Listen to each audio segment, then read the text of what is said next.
Hi guys, Miss Turner here today, and I'm going to read you a book. It's called School's First Day of School, and this is one of my favorite books to read at the very beginning of the school year because it makes you think about how things are on the first day of school. Now, I know that it's not the first day of school, but with all of my friends that are coming back in the building, it will be just like the first day of school again. So we're going to read School's First Day of School.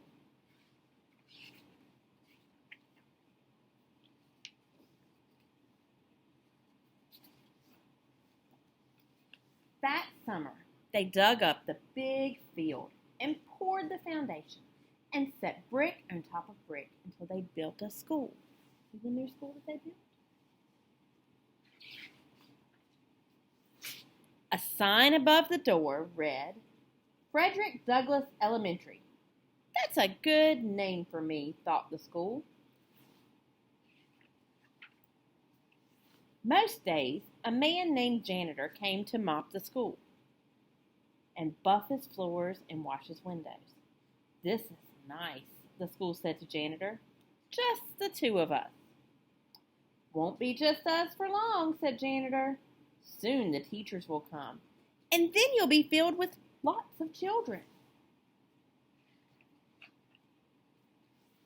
The school creaked. Children? All kinds of children. They'll come to play games and to learn. Oh, said the school. Will you be here? You'll see me after the school day is over, said Janitor. Don't worry, you'll like the children. But the school thought that Janitor was probably wrong about that. Then they came. The children did. And there were more of them than the school could possibly have imagined. Look at all the children coming. They got everywhere. They opened and closed all of his doors and lockers and drank from his water fountains and played on his jungle gym. So that's what that is for, thought the school. Some of the older kids gathered by the school's back fence and showed each other their bored faces. This place stinks, said one, and the school gasped. I hate school, said another with puffy hair to the argument of his friends. The school sagged a little. Probably made the school feel pretty bad that these kids didn't like him. One very small girl with freckles didn't want to come inside the school at all.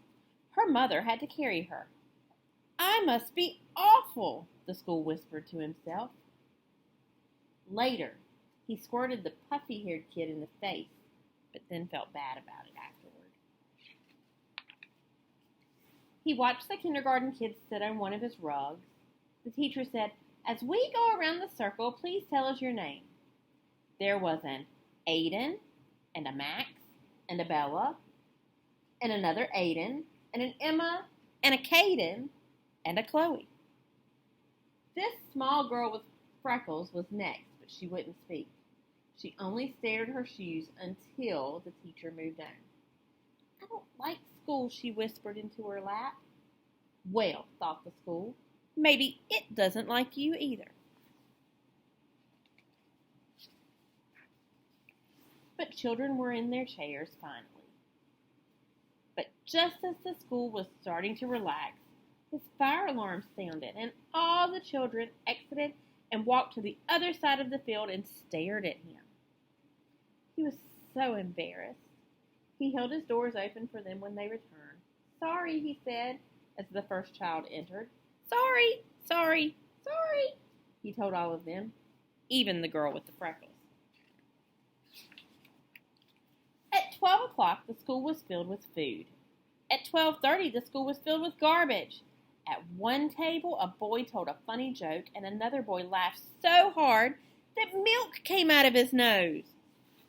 Now I'm covered with nose milk, thought the school. He had to admit that it was a pretty funny joke, though. Even the girl with freckles liked it. After lunch, the kindergarten kids learned about shapes. A rectangle has 4 sides, said the teacher.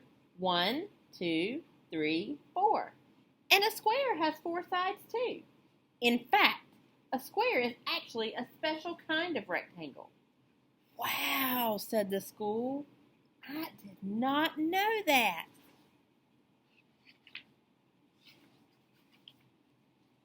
Afterward, the children made pictures with glitter and paste. The girl with freckles made a picture of the school. It looks just like me, thought the school, except glittery. It's like she's known me all my life. Do you think I could have your picture? The teacher asked her. Don't tell anyone, but I think it's the best. The school thought she was probably right about that. The freckled girl smiled when the teacher stuck her drawing onto the school wall with a pushpin. Ouch, said the school, but he didn't mind. Not really. At 3 o'clock, the parents came to pick up the children. At 3:30, janitor came to pick up the school. I was full of kids, the school told him, and I heard a joke, and I accidentally had a fire drill, but everyone was nice about it, and I listened to a classroom and learned about shapes. You had a big day, said janitor. Do you think, the school said, do you think you could invite everyone to come back tomorrow, especially that little freckled girl? Janitor nodded. I'll see what I can do. Later, janitor sat on top of the school and they watched the sun go down. In the beginning, I didn't know what I was, said the school. I thought I was your house. Nope, said janitor. I suppose some other place gets to be your house, the school added. Janitor nodded. That's true, but you get to be a school. That's lucky. And the school thought he was probably right about that. The end. All right, guys, I hope you enjoyed our story, School's First Day of School, by Adam Rex.